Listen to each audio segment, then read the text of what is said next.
So the legs, I'm going to use some of the ones from before. The legs, there's different ways that we know that we can already do this. The basic standing is an easy one, but sometimes I will give them little knobby knees, whether I do that either with a line, or I might do a dot, or I might do, sometimes I do a little tiny triangle there.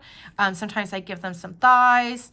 Really play around with that, change the length of them. There's lots of ways you can even just do the basic standing. You could even do where, I'll do it up here, where the one is standing and the other one is kind of just a little bit of like crossing their legs, but they're still essentially standing on there. The running one is one of my favorites. So you can see all I did was just make a little bent leg, and then you make another one, but that it goes up. So they're running or skipping on there. Lunging forward to give like, I'm really leaning into this.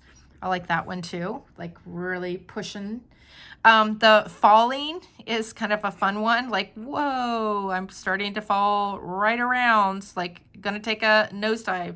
Or maybe this one looks more like it's flying. I'm not really quite sure of what it's doing. So maybe we do this one where like, whoa, starting to go.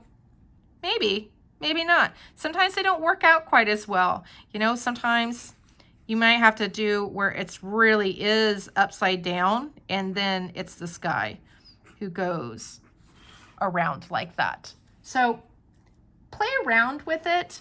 I also like the kissing one. So where they're going in for a kiss, and you got the one leg here, but then you got the other one that's kind of kicking up like an old-fashioned kissy on there. So there you go. Now we've gone through a lot of the basics of doodle birds and how you can play around with it. Go have some fun today, working those legs.